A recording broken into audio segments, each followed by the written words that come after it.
Okay, hope you're all doing well today.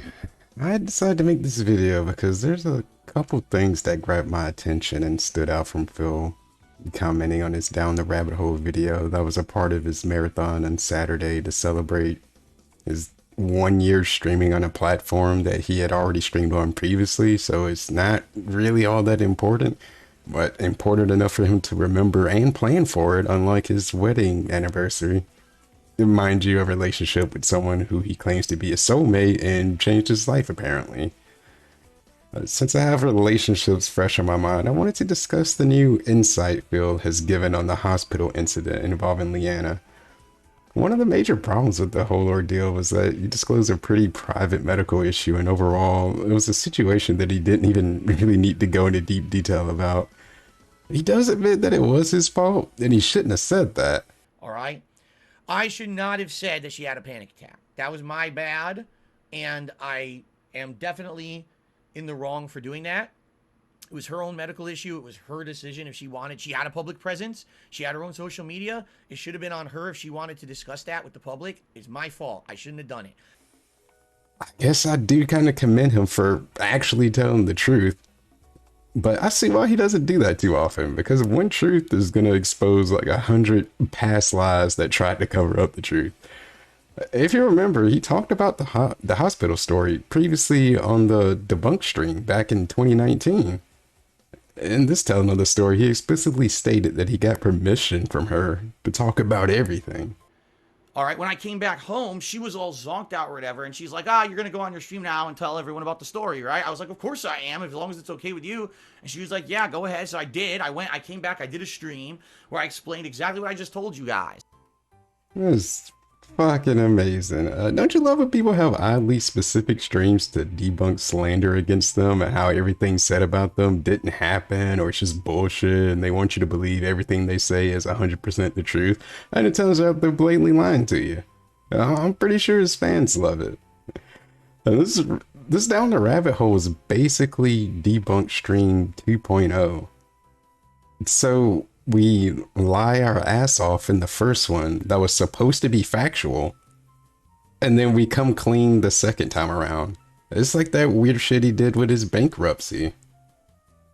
How there was a bunch of weird, like, stuff not even half filled in or just completely wrong on the first initial form, and he's like, "Oh well, that's okay. That's the point of those forums. They don't really matter." But he said it was true. That's how you're supposed to fill them out. At least I hope that's how you're filling them out. They just have the initial bullshit forms that actually don't matter. You're supposed to appeal it and submit the real stuff. I guess that's how it works. I never went through a bankruptcy, so he knows more than I do. But that's being honest and transparent. I can't wait sometime in the future the slapping an 11-year-old girl thing is gonna come up again, and he's gonna admit what he said and how he shouldn't have said it. When at first he did nothing wrong and never said anything like that. I guarantee something like that is in the works, is coming. The truth of the matter is, my mind was so messed up at this time that I didn't know what to think, what the hell was going on. All right. Like, it was just the whole thing was so confusing to me. All right. And by the way, no, it's not like, I wanted to get back together with her or anything. That was never on the table. It was just like the weirdest situation. It's like she called out for help when she needed it, but then that's the only reason that she called. You know what I'm saying? Like, she told her boss that we were still together and everything because she really had no one else to help her. And I think that is kind of manipulative. I'm going to be honest. We had already broken up and everything, and I feel manipulated by that. Like, she was trying to use me for a little bit at the end there to try to get as much help as she possibly could. Maybe that's not to be blamed because I don't know if she had anyone else out here who she could rely on. So maybe I would have done exactly the same thing if I were in that situation too. Okay? But it was just a really messed up situation all around. I was definitely in the wrong for discussing stuff publicly like that, but I absolutely personally feel that she was in the wrong for basically using me at the end there. She was still using the car. She was still living here for a while. And even after the fact, she wanted to come back and keep getting more stuff. And I'm like, what are you talking about? We're broken up. You're gone. It's done. I'm moving on with my life. I can't have this going on, an endless cycle of it has to end. So I take back the commending him for telling the truth because he's still doing that thing where he wants to deflect and not be held accountable. Well, I just didn't know what was going on, man. I was so confused. I didn't know what to think. And this is a big trend of his. It's actually a part of what I'm gonna highlight in a little bit. But it's no shocker that he lied about something. But what totally caught me off guard was they somehow made this a victim segment. Her having a panic attack and trying to contact him is somehow manipulation. And he gets so hung up on the fact that they were broken up at the time. But the way he goes about it and he phrases stuff makes me think he literally didn't give a shit about her anymore. Like, as a human, for existing, he wanted nothing to do with her. The way he made it sound, he wanted nothing to do with her unless she was considering getting back with him. Like, he wanted to actually delete her in real life. Every memory, every regular, like, who's Leanna? Who's that? She never existed. Gone forever. She called out for help when she needed it, but it was only for that. What the fuck else is she supposed to call him about? How, I just don't get it. How is she being condemned in this situation that she was having a panic attack? These things where it can feel like you're literally about to die or have a heart attack, and she wanted to contact you. Regardless if you're broken up or not, her work has him listed as an emergency contact. So, and it's irrelevant if she decided to not tell her boss or co-workers all her business and that they're not aware of that fact. It doesn't matter. And again, she was driving his car. That's another thing. And with anyone else that she could have possibly have contacted, maybe she's not as close to them or comfortable yet to talk about this or have them handle these type of things. She was still staying at his house. And he knows her more than anyone, like he knew her more than anyone else at the time. But no, it's just like, they're not together. She's somebody else's problem. She's someone else's problem and responsibility, medical emergency or not. And my own personal belief is that there was definitely a third party involved. Maybe she cheated, but maybe it really wasn't upfront mutual. This isn't really working out. I found someone else I'm interested in type deal. But based on past experience, though, Phil has shown he has a really strong emotional reaction when he feels like someone has betrayed him and he's been backstabbed, like John and Howard. And more recently, when OIC confirmed that he's been talking to detractors and did interviews with them and everything, he had a pretty derailing meltdown about that. Like, this dude was fucking fuming and berating another grown man who's giving him thousands of dollars and telling him what he should or shouldn't be doing on the internet. I'm only speculating about her cheating, but it's what makes sense to me for him to be this passive aggressive and cold attitude about all this, just not wanting to be bothered with her to any capacity. Like, I get everyone is different. Some people can still pull it off and still be acquaintances with their ex, depends on the situation, and sometimes it is just better to just cut somebody off. But holy shit, she can't even talk to him about getting the rest of her stuff out of the house. It's not like she's hitting him up for money every day. I thought that's what he wanted. He wanted her out.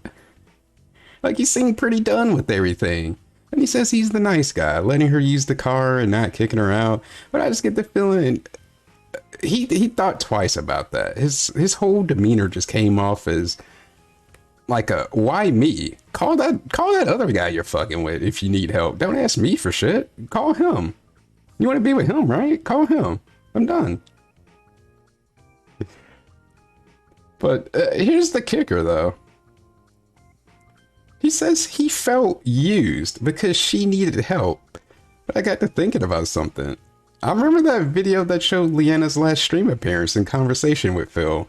And what always stood out to me in that was how he doubled down on the dinner part.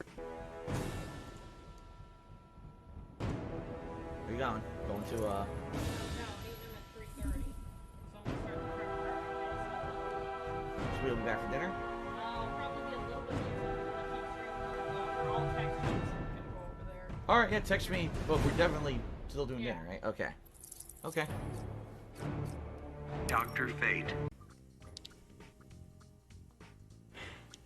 He gave zero fucks about what she was going to be doing or what she was saying, but by George, he better be getting that din-din. And that happened on May 18th. The hospital incident happened 4 days prior on the 14th. So it's been established they already broken up, right? And this man has the audacity to still want and expect her to cook food for him? They were broken up though. He has nothing to do with her. Why does he have to go to the hospital because the dumb bitch had a panic attack? He wants to say he felt used because he had to deal with all that. Like she was just trying to get every little bit out of them. But we're over here about to cry over dinner if she won't be there to make it. And I try my best to give him the benefit of the doubt. Maybe he meant like they're going out to eat or something. I don't know. But why would he have some leisure meal with somebody he feels manipulated by and can't fathom why she would need anything from him during something stressful and traumatic like a panic attack? And who should be given a pill and left somewhere like a bag of trash? He had to make sure she was making some food for him. And he says he's the one that got used. I mean, that's a hot one. I guess that's pretty much all I had as far as that segment. It's just I really did not expect him to try to spin it that way. So I'm just gonna segue into the other thing I wanted to talk about. I mentioned earlier how he kind of does this thing where he wants to admit he's wrong with what he did or said about something, but it's not entirely his fault for whatever reason. He gave us the behind the scenes, true untold story for when he was confronted by, what's his name, Mike Watts and Bass Jaha. Basically just wanted to beat his ass because he was talking shit. And I've been thinking about this more and more. This whole, that was my alcoholism thing. It doesn't really fly. That in no way justifies or excuses his actions. Like, let's take the alcohol out of the situation. Okay, so what was it that happened? Well, what's the issue here? He was talking shit about somebody, trolling them, and trying to purposely get under their skin. Based on Phil's history and everything we know up until now, does that really seem out of character for him? He shit talks people all the time when he's allegedly sober. How is it any different when he's drunk? He openly admits that's what he used to do. He made a whole website to do it. He was the guy. He was the guy that trolled and tried to piss people off intentionally because he was an angsty edgelord. Is he trying to get us to believe that every instance of him being negative back then was because he was drunk? Was he drunk literally all the time? Hey, why does no one in that FGC ever have anything positive to say about him? Like, I'm pretty sure you can't place fourth place when you're under the influence. You had to be okay and presentable at some point, and you were still an asshole. Like, the alcohol didn't make him say those things. If anything, it ramped it up. But he probably would have said something along those same lines if he were sober. That doesn't sound too far-fetched, right? I just find it annoying he uses these things to drum up sympathy and pity to not take any responsibility for his actions. Like, he flies off the handle, and after the fact, you get the, I'm an alcoholic, dude, or that was my depression, I'm a fallible human. So I'm like, if he really was lost in the sauce like that, and it was really that severe, where he's up here crying to these other men, you would think he would step back and be like, okay, I gotta slow it down. Like, this shit has put me in some unpleasant situations. Just to try to reassess himself in his life. And he says it like this was supposed to be some huge cry for help, but it was really just him crying so he didn't get, like, stomped out or something. Whatever was gonna happen. But no, let's not change anything that we're doing. Let's flash forward and we're drinking giant steins of rum and coke every night, drunk off our ass, playing Fallout 3 at 3 in the morning. I guess just slurring and yelling at the TV. I don't know. Maybe he toned it down. Maybe he did start drinking less. Like it was a ton, but not enough to start crying in front of people, I guess. To which Tevin was restreaming. He brought up a good point too, if you really think about it. Which he claims to not be an alcoholic anymore. And that's just taking what he says at face value.